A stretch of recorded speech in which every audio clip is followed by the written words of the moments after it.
Hi everyone, my name is John, and welcome back to the channel. Today, we're going to be looking at the Maverick 88. I recently got one, and well, I guess I should show you the process I go through when I buy a used gun. So, without further ado, let's get into it. A couple of remarks here. This Maverick 88 is, as you can see, a bit customized. There is the obvious sling here, which we can take off. Let's try to take off the sling here. And do that by detaching this. Pull this up. Shoot. Get there on the back side. And we're gonna have to wait till we take the barrel off to get the front of the sling off. So there's a sling, and then you can see that there's a kind of a mossy oak pattern here, but you notice it's very uneven and missing in some places. This is because this is tape. This is taped. This is not how usually Mossberg 88s come. The previous owner taped it up to make it a bit more camouflaged, if you will, and I'm going to leave it like this, as I promised the previous owner's son that if he ever gets his PAL, I'll sell it back to him. So this tape here, not factory default. But otherwise you can see it's fairly clean. There's not much else to go on here. So unfortunately the tape does need to come out in some places, mainly back here. On most typical Mossberg shotguns, there's going to be a pin back here for the trigger group. First though, what I'm going to do is I'm going to take off the barrel so it's a bit less cumbersome. Take off the barrel, we're just going to undo the knob up here, the thumb screw up here. Now what you're going to want to do, put the gun on half cock, which we've already showed that it was clear earlier. We're going to take the slide halfway back so the bolt's sitting halfway back in the receiver. Oops, I'm hitting the thing here. We're going to take the thumb screw out here. Now the thumb screw is captive in the barrel assembly, so we're just going to be able to pull it out. This is captive. It's held in by this, I think it's a grub screw right here. This grub screw right here. We're not going to take that out. We're going to leave that. With the barrel out, we can see that the warning label here. Oh, this was made in Eagle Pass, Texas. Oh, wait, no. That's their P.O. box. And then we can see Maverick arms chambered for 2 3/4 / 3-inch shell, 12 gauge, 30-inch full choke. So that's what this barrel is. It's a duck hunting gun. That's what I'm going to be using it for, duck and bird hunting. Now that we have this off, we can slide the sling off here and throw that aside. It's a rather nice sling here. Oh, made in Canada, huh? You don't see that no more, huh? No, you don't. I can't make out who that's by, but made in Canada. Alright, so now that this is back, we're going to have to cut out a bit of tape here. Now, I'm going to take my gloves off for this one so I can feel around. You say, John, this is kind of ugly. Why don't you take the tape off, period? And I'm going to say, well, I kind of like having a piece of the previous owner with the gun. It shows you what the gun, let's cut to incision here, incision here.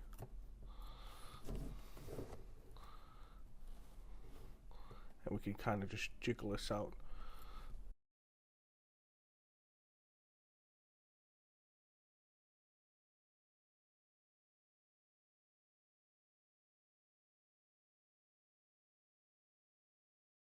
I need something pointy to push out the cut. You know what? Here we go. 760 by 39 lying around here. Come on. I would not whack the back of this thing.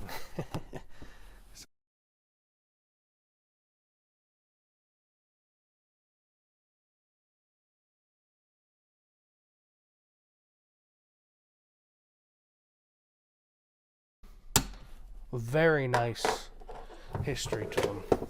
And that's to my table. That's a hole in my table. Oh, that's why it wasn't coming out. Okay, I just put a hole through my table. Ugh. Ugh. I was wondering why it was taking so long to come out. I just put a straight up hole in my table. Good thing this table's from IKEA. So now that that's out, we should be able to lift and pull this. It might be, there we go. See, I was about to say it might be stuck because of the tape, but it is not. He made sure not to tape over that.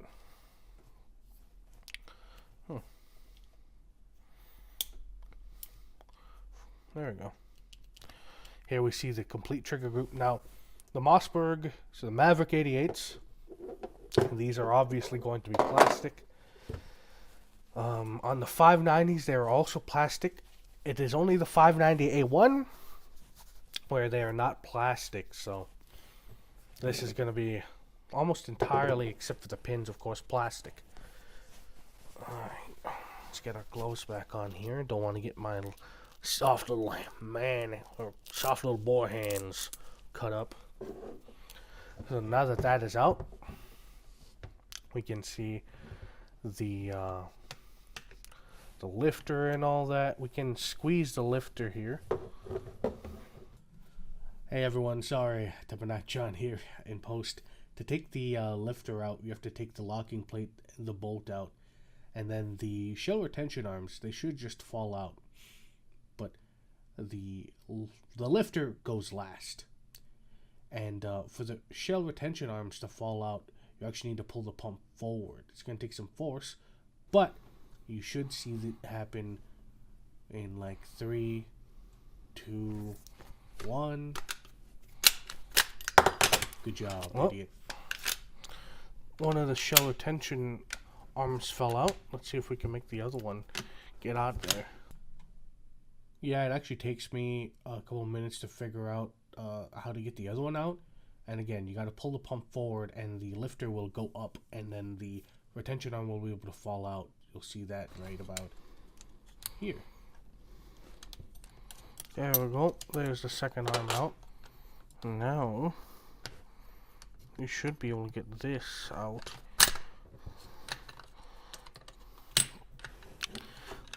Got that piece out.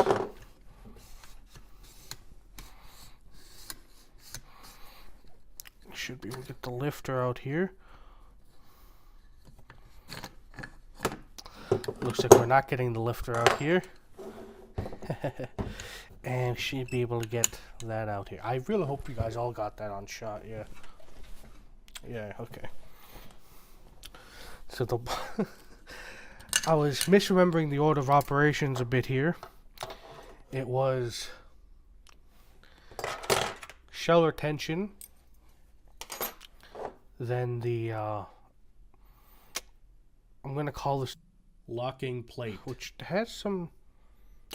I don't think that's metal shavings. Maybe. You guys think that's metal shavings? I don't know. I'm gonna call this the lower locking lug. I then proceeded to call it the locking plate for the rest of the video like a dumbass, because this locks the bolt on the bottom. This is obviously the bolt. And now that that's all out, we can take care of the slide here, which is just one side, one-sided.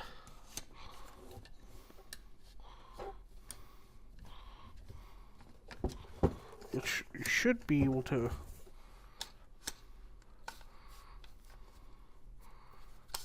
Come on. I then proceeded to take the next 5 minutes figuring out why the hell the pump isn't coming off the shotgun, only to realize the obstruction's not located within the receiver itself, but instead it's the tape at the end of the barrel. The tape at the end of the barrel was big enough, it was thick enough that the pump wouldn't come off with it there. So for the rest of the video, I elected to just keep the pump on the shotgun and forget that this happened. And I would appreciate if you guys did too. Alright, I think I'm about to figure it out. The tape up front here is, yeah, the thing that's catching it up here. Usually I edit out the portions where I'm just sitting here babbling and cleaning the gun. But I'm going to leave this one in and take the chance to talk about the used gun market. When you buy used guns off people, you get to see how they treated it and like a little bit of how they used it and like a little time capsule history piece. I like most of my guns old and surplus, so I get to see different, I guess you could say, love marks left on the thing. Now, of course, this is just a mass-produced pump shotgun, so this doesn't really count, but the previous owner had taken the time to put all of this camo tape on it, and I think it kind of looks pretty cool, so I think I'm going to leave it on there for the next guy. I think the philosophy that woodworkers have, and I think most woodworkers have this philosophy, that being, this isn't your tool forever, it's just your time with the tool. I share that philosophy, and so I try to keep my guns, especially if they're older, in as good condition as possible. Now, there are tools at the end of the day, and sometimes you gotta treat it harsh, but there's no reason that you gotta treat it so harsh all the time. Now, if this tape starts wicking moisture and starts making rust on the gun itself, starts rusting the gun, yeah, I'm gonna take it off. But for now, I'm just gonna leave it on because, well, it looks cool, man, and it's kind of different from most other Mossbergs paint your guns or whatever. It's fairly the same. Oh, also, if you're planning on trying to upgrade one of these with a larger capacity, you cannot. This is like a physical. This is the end of the magazine tube. This is a threaded hole in which you can't really attach anything to. See how this lip is smaller in diameter than the other, than like a shotgun shell, so you wouldn't be able to attach a magazine tube to here anyway. So there's no ability to upgrade this. This is 2+1 of 3-inch shells, so 2-inch shells go in here. You can have one in the chamber at the same time.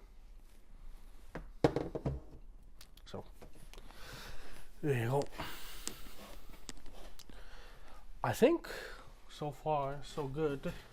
We haven't had a look at the barrel really. Here we have that captive thumb screw.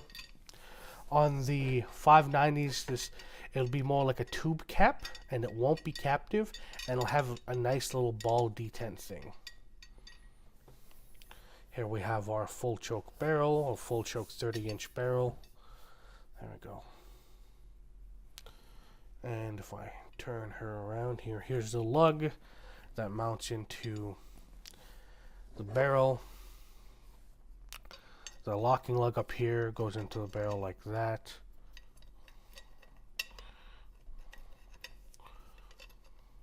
The extractor is like right here. I'm not going to be able to do it, but yeah, it's something like this. The locking lug pushes up into the barrel like that.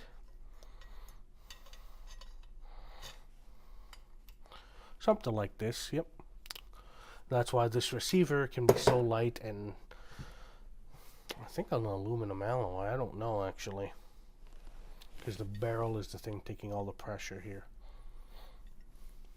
The finish machining is again fairly rough, but I think that's kind of standard for these barrels. The bore is nice and shiny though. So anyway, what we're going to do now is we're going to reassemble it. So first, yeah, here we go with the assembly. So a couple things to note. On the 590, there is also this plate, but on the 590, this plate has two cutouts, one on this side and one on this side. These are so that the slide can operate this little, I don't know what you'd call it, transfer plate, locking plate. I'm going to call it a locking plate. But the transfer bars on the pump, on the 590, there are two of them. On the Maverick 88, there are only one. And since this is the Maverick 88, there's only one cutout for the transfer bars to lock into the locking plate here. So what we're going to do first is we're going to put in the shell lifter. So just pinch it like this, like it's a pair of tongs, and there is a hole right here.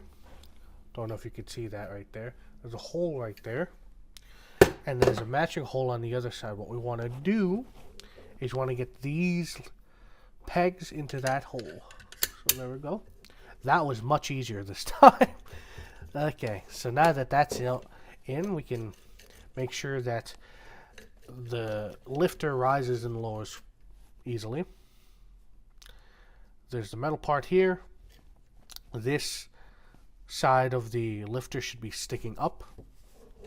Now what we're going to do is we're going to take our bolt round side down if we're looking at the shocker from the bottom, and we're just going to push it in like so. Alright.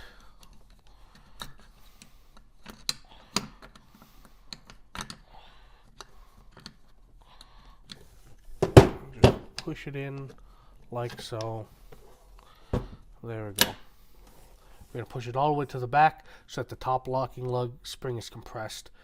Don't worry, we're going to make sure it's correctly in line later. So this is the locking plate.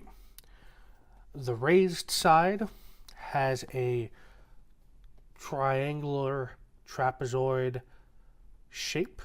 So this surface right here, I don't know how well you can see that, I'll stand up. This surface right here, right there, that corresponds with a locking surface right here on the bolt. So you're going to want to make sure of two things. First, make sure your pump, the transfer bar is aligned. There's a cutout in the transfer bar. It should be, the lug at the end should be about like right here, because you can see there's actually a cutout right here where this plate goes in. So you can kind of dry place the plate here like that and make sure the lug and the transfer bar is in the same place. Now we're going to move the bolt up so that this locking surface can come into contact with this locking surface here. So this one comes in contact with this one. So do that. I'm going to put that in there. It should fairly easily fall in. Let's try that again.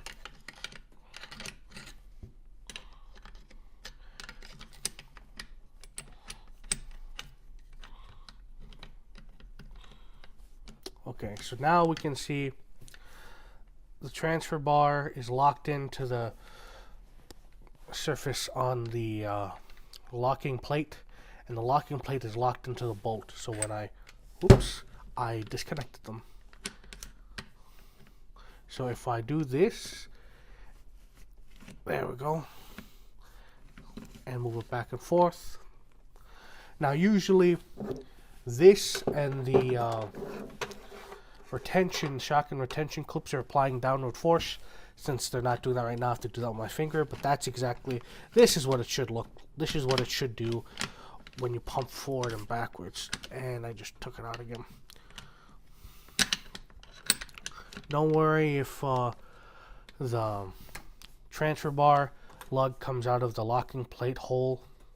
It's pretty easy to take out and back in. So now what we're going to do is we're going to close up the shotgun here, just so that it's pseudo locked in place. And then what we're going to do is take our shell retention springs. Now, one of them on the Maverick 88 is going to have a spring. That one goes into the, if you're looking at the gun from this direction, left hand side. So the peg will go into a corresponding hole in the receiver. So we're going to do something along the lines of,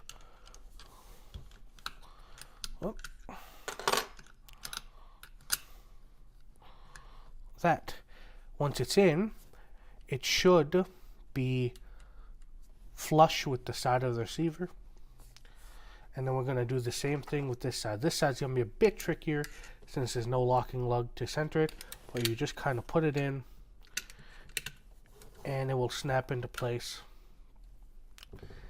Now, I'm holding them like this because right now there's nothing holding them in the gun. What I'm going to do is pump back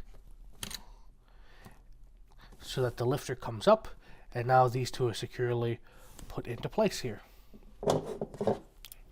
Now we're going to put it on half here, or 1/3, just so that the lifter lowers a bit so it's not flush with the receiver. And we're going to take a trigger group. That end, of course, goes into the larger hole. Now, putting in the trigger group can be notoriously hard for the Mossbergs, so don't get too discouraged if you don't get it in one shot here. I'm sure there are people that can do it in one shot, but as you can see in the sped up footage, it took me a little bit, so yeah, there's no shame in that. Just make sure you don't force it. Definitely do not use a hammer. It should just kind of fall in, at least in my experience. You should see that happen in like 3 seconds. There we go. That should pop right in, and we can put the peg that we've saved, we made sure we haven't lost, back in with our punch.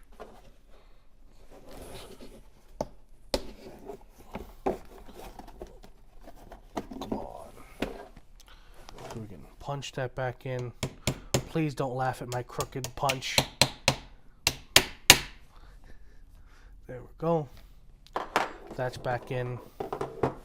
Now we can test it for function. Looks like it's working. Now, let's put the barrel back on.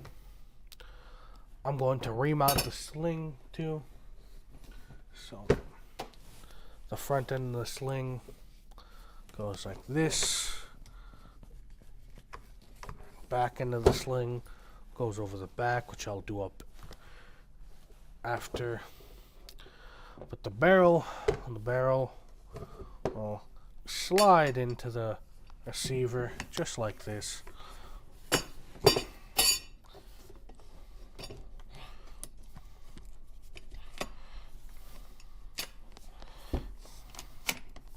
We're going to put it on half, and then we're going to screw in the barrel here. You should feel the hand screw grab the threads and then pull itself against the barrel, and now we can close it. She's all together now. There goes my ruler. Finishing touches. We are gonna take, oops, that's a pane of glass. We're gonna take the back of the sling, make sure the right side is sticking out. We'll loop it over the back here.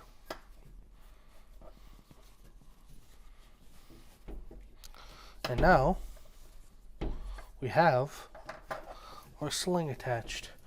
I must say I really like the design of the sling. Now we have the sling attached. So that is how you take care of a Mossberg 88, Maverick 88. Fuck, I keep calling it a Mossberg 88. My greasy ass hands.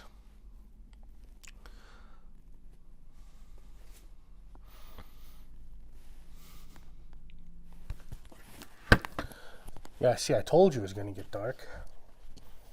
There wasn't really anything wrong with this shotgun here.